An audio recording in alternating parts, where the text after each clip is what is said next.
Voici David, 22 ans et étudiant en informatique.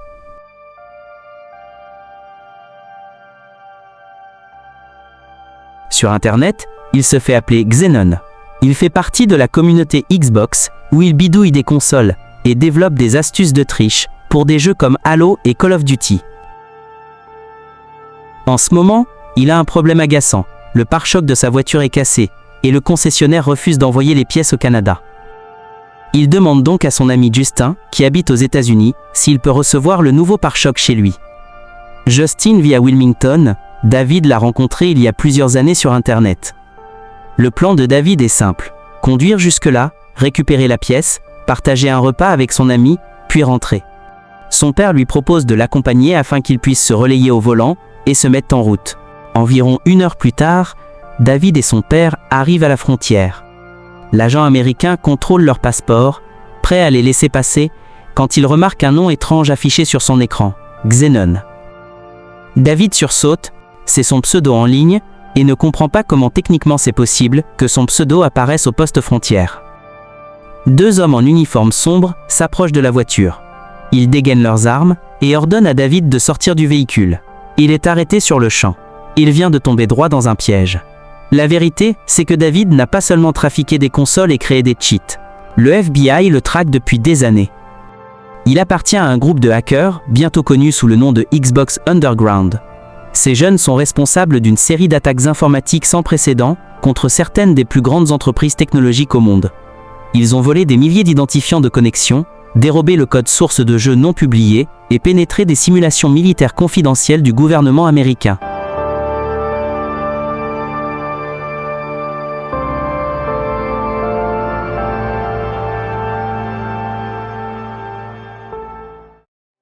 Dès son plus jeune âge, David semblait destiné à devenir hacker. Alors qu'il est encore à l'école primaire, il construit déjà son propre petit navigateur web et apprend le codage tout seul. En 2001, le monde de David, comme celui d'innombrables autres enfants, bascule à jamais. La toute première Xbox est lancée. La console marque un véritable tournant technologique, un concentré de matériel haut de gamme dans un énorme boîtier noir. Son tableau de bord vert et noir, ainsi que sa manette ridiculement massive, dégage presque une impression de réacteur nucléaire miniature.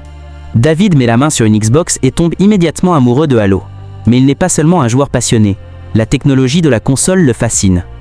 Il rejoint alors la communauté en ligne grandissante de passionnés comme lui. Ces nerds parviennent à craquer leur console et à y faire tourner leurs propres programmes. Ils diffusent de la musique, installent Linux et réussissent même à lancer des jeux Nintendo sur Xbox. Ils commencent à écrire des programmes pour Halo qui permettent de modifier la physique du jeu, voire même la météo dans les parties. Puis en 2005, la Xbox 360 débarque et change encore une fois la donne. Microsoft a appris de ses erreurs et a considérablement renforcé la sécurité de sa nouvelle console. Pour la pirater, il faut désormais posséder un kit de développement, appelé DevKit, une version spéciale de la console réservée aux développeurs, avec des fonctions inédites. Ces machines sont quasi impossibles à obtenir. Seuls les studios officiellement approuvés par Microsoft peuvent en recevoir. Mais après un certain temps, des DevKits commencent à apparaître sur Internet.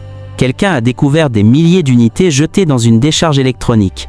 En 2008, David parvient à se procurer plusieurs DevKits et en revend aussi quelques-uns. C'est ainsi qu'il fait la connaissance en ligne de Justin May, son futur ami de Wilmington. Grâce à ce matériel, David accède à PartnerNet, une plateforme privée où les développeurs Xbox publient des versions de test de leurs jeux. Il y passe ses nuits à fouiller les catalogues, publier des captures d'écran de jeux encore inédits et se faire un nom sur les forums. En 2010, David attire l'attention d'un adolescent australien nommé Dylan Wheeler. Dylan n'a que 14 ans et vit à Perth. En pleine adolescence, il recherche des sensations fortes et s'est très tôt initié au hacking. Au lycée, il est suspendu après avoir pénétré le réseau informatique de son établissement. Étant donné qu'il déteste qu'on lui impose des limites, il recommence et se fait suspendre à nouveau. Il est fasciné par ce que David et les autres bidouillent sur Xbox et veut absolument participer. Il s'inscrit donc sur le forum dédié au piratage Xbox et choisit comme pseudo Super DAE. La même année, un autre kit de développement Xbox 360 tombe entre les mains de Sonat, alias Sonic. Sonat a 24 ans et habite dans le New Jersey. Véritable passionné de technologie, il démonte des consoles depuis l'âge de 12 ans. Sa chambre déborde d'électronique. Fer à souder, oscilloscope et circuits imprimés partout. Il plonge à son tour dans la scène Xbox et devient ami avec David, Dylan et Justin. Les jeunes peuvent jouer à des jeux plusieurs mois avant leur sortie, gratuitement. Mais très vite, leurs activités dérangent les vrais développeurs présents sur la plateforme. En 2009, David met au point des cheats pour le tout nouveau Call of Duty. Il crée un serveur et fait payer l'accès 100 $ pour 30 minutes de triche. Les joueurs peuvent traverser les murs et tirer sans jamais rater une balle. Le business est un succès fulgurant et David encaisse jusqu'à 8 000 $ par jour. Mais l'éditeur du jeu, Activision, découvre rapidement ses agissements. L'entreprise lui envoie des mises en demeure et menace de le poursuivre en justice. Mais David ne répond pas. Pour lui, ce ne sont que des jeux vidéo. Il ne pirate pas des serveurs pour voler des informations. Du moins, pas encore. Un soir, Dylan reçoit un message d'un ami en ligne appelé GamerFreak1727. Une longue liste d'identifiants, noms d'utilisateurs, adresses mail et mots de passe, provenant d'un formulaire géré par Epic Games. À cette époque, Epic est surtout connu pour Unreal Tournament et Gears of War. Dylan vérifie la liste et y trouve les identifiants d'un employé informatique d'Epic. Il se demande si cette personne réutilise le même mot de passe ailleurs. Il tente de se connecter au compte Gmail de l'employé et ça marche. Dans la boîte de réception, il repère un autre mot de passe qui lui donne accès à un réseau interne chez Epic. Dylan envoie un message à David pour lui annoncer sa découverte. David est immédiatement captivé. Il sait que ce qu'ils font est illégal, alors il se fixe des règles personnelles. Ne pas toucher aux données clients, ni aux informations de carte bancaire. Il ne veut que les jeux. Pendant des mois, David et Dylan fouillent les serveurs d'Epic. Finalement, ils mettent la main sur une version précoce de Gears of War 3 avec le code source à l'intérieur. Ils sont aux anges, joués au jeu le plus attendu de l'année, plusieurs mois avant tout le monde. Ils préviennent Sona, qui possède un modem trafiqué permettant de masquer son adresse IP, et ainsi télécharger sans être repéré. Sona se connecte au réseau d'Epic et récupère les fichiers.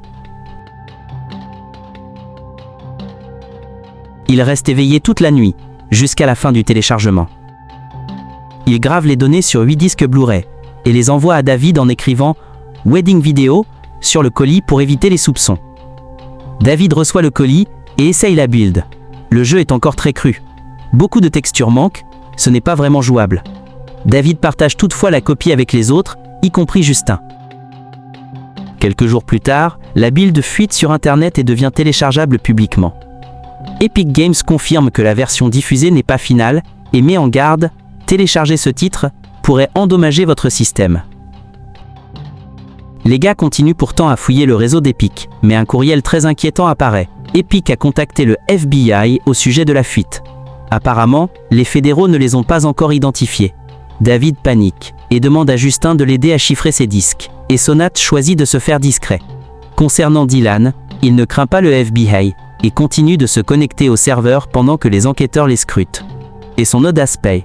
Dylan tombe sur une clé USB connectée au réseau où se trouve la liste des identifiants d'accès les plus sensibles de l'entreprise. Dès lors, Dylan a un accès complet au réseau d'Epic et s'y connecte quotidiennement.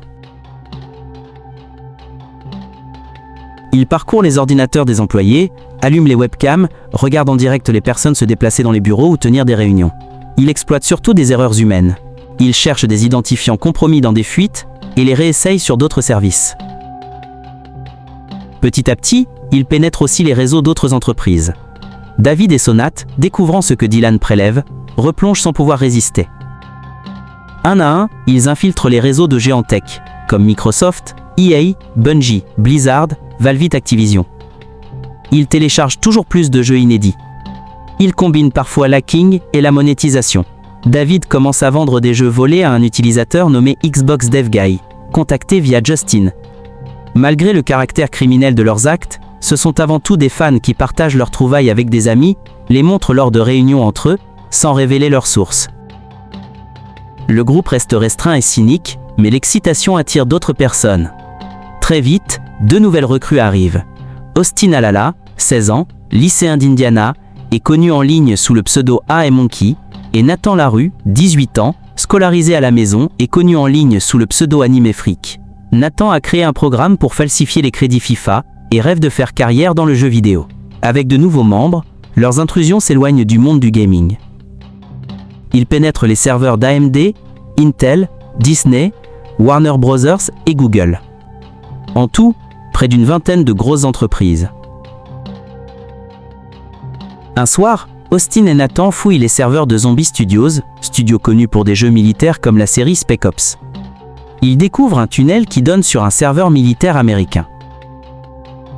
Sur ces disques se trouve un simulateur de vol, le AHC-4D Apache Simulator, commandé par le département de la Défense des États-Unis. Ils hésitent, c'est bien plus dangereux que tout ce qu'ils ont trouvé auparavant. Mais la curiosité l'emporte et ils téléchargent le simulateur. Le groupe est au sommet. Après plus de 2 ans d'activité, David, Dylan, Sonat, Austin et Nathan constituent le noyau dur. Ils savent très bien que leurs actes pourraient les conduire en prison. Mais ils ne s'arrêtent pas. Ils plaisantent même sur le nom de leur future bande derrière les barreaux, le Xbox Underground. Ils rient de l'idée, mais plus pour très longtemps. Justin May a rejoint le groupe après avoir acheté un dev kit à David. Quelques années avant la fuite d'Epic, Justin participe directement à plusieurs opérations. Quelques jours avant la fuite de Gears of War 3, il reçoit la copie du jeu. Certains, comme Sonat, soupçonnent qu'il est celui qui a mis la build en ligne. Justin a 3 ans de plus que David, mais il est nettement moins prudent. En 2010, il assiste à la PAX East, une convention de jeux vidéo à Boston. Sona et d'autres lui demandent d'essayer de s'introduire dans un réseau présent sur place, dans l'espoir d'y trouver quelque chose d'intéressant. Justin tente sa chance mais le réseau est trop sécurisé. Il se promène néanmoins dans le centre des expos et tombe sur le stand d'un petit développeur, Atomic Games, qui présente un nouveau shooter nommé Breach. Justin attend qu'un employé parte aux toilettes, puis tente de télécharger le jeu sur son portable. Après seulement 14 mégaoctets, un employé revient et le surprend. 2 employés le pourchassent et le rattrapent, puis le livrent à la police. Pendant l'arrestation, Justin tente de soudoyer les agents en leur proposant 100 $ pour le laisser repartir. Lors de l'interrogatoire, il avoue qu'il essayait de voler le jeu et prétend que ses contacts sont plus gros et plus importants que lui. Quand les autres apprennent l'arrestation, la méfiance s'installe. Il perd leur confiance et se fait discret pendant un temps. Il finit par refaire surface pour regagner leur confiance et pour se racheter, monte des arnaques visant des sociétés comme Cisco, Microsoft et Lenovo, notamment via des fraudes au retour de marchandises. En août 2012, David et Dylan explorent des serveurs Microsoft et tombent sur un dossier très sécurisé, accessible à quelques développeurs seulement. À l'intérieur s'y trouvent des documents techniques, photos de cartes électroniques et boîtiers, ainsi que des codes sources. Ils comprennent rapidement que ce sont les plans de la console Durango, le nom de code de la prochaine Xbox, qui sera plus tard appelée Xbox One.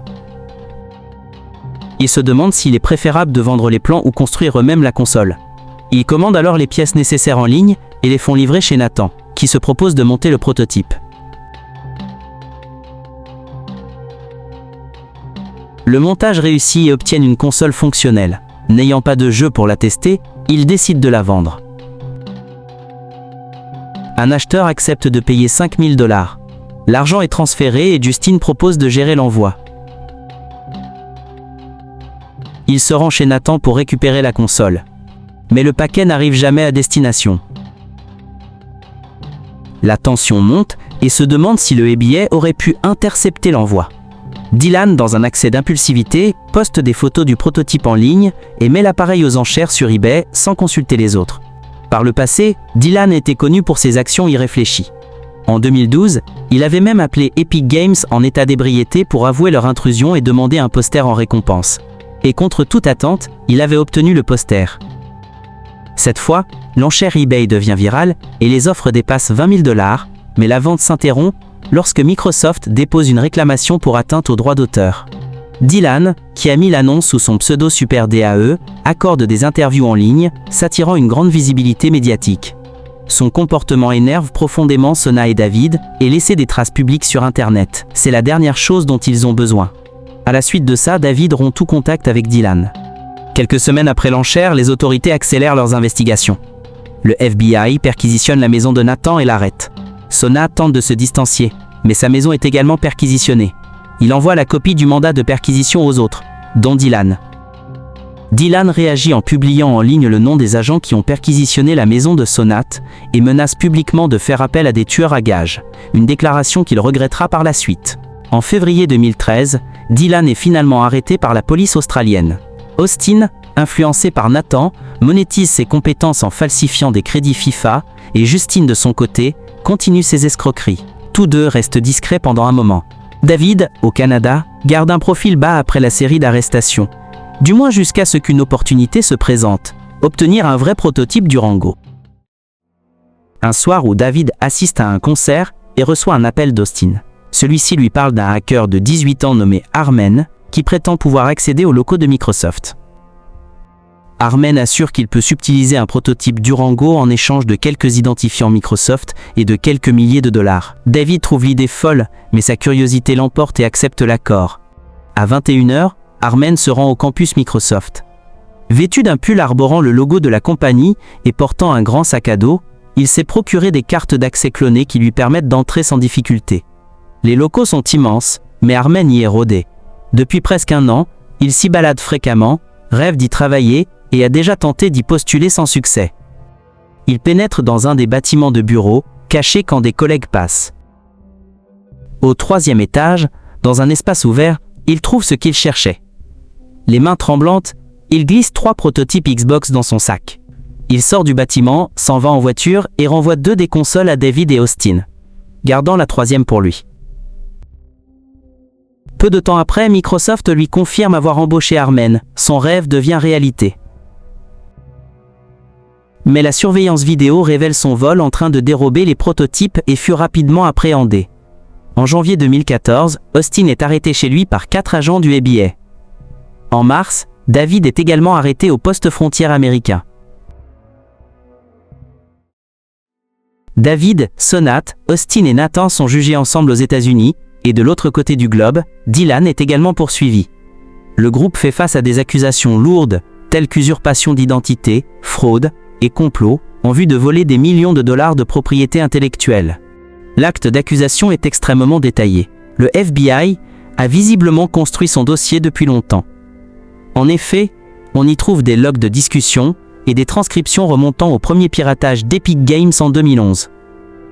En audience, les procureurs jouent même des enregistrements audio captés pendant leur session de hacking.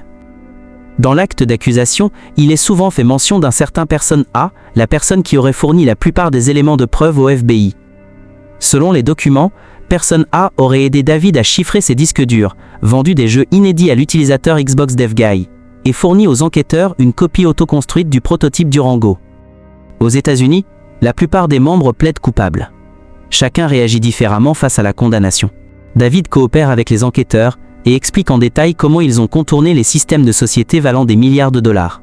Les agents sont impressionnés par les compétences techniques de ce jeune homme de 23 ans. Néanmoins, David purgera tout de même 18 mois de prison. Austin obtient 3 ans de probation et ne fera pas un jour de prison car il acceptera de collaborer avec le FBI sur une autre affaire liée au crédit FIFA falsifié.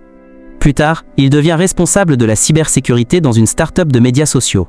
Sona, quant à lui, reçoit la même peine que David, soit 18 mois de prison.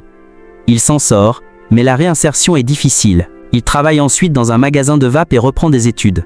Mais son officier de probation lui interdit l'usage d'un ordinateur et le harcèle sans cesse. Sona sombre peu à peu dans la dépression, puis la drogue. Son officier l'accuse d'avoir violé les termes de sa probation, ce qui le conduit à une nouvelle peine de 9 mois.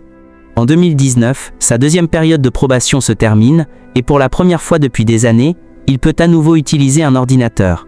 Il est sobre et vit maintenant chez sa sœur. En ce qui concerne Nathan, il est terrifié à l'idée d'aller en prison. Il est le plus jeune et le moins impliqué. Il obtient une libération sous caution pendant l'attente du verdict, avec un bracelet électronique, et reste chez ses parents. Mais l'angoisse le ronge. Un jour, il coupe son bracelet et tente de fuir. Il paye un ami pour le conduire jusqu'à la frontière canadienne, mais la police les intercepte à un poste de contrôle. Nathan panique, saute du véhicule et traverse un pont en courant vers la frontière, mais est rattrapé. Peu avant sa libération, Nathan annonce qu'il est trans et adopte le prénom Holly. Un an après sa sortie, Holly se suicide en Australie.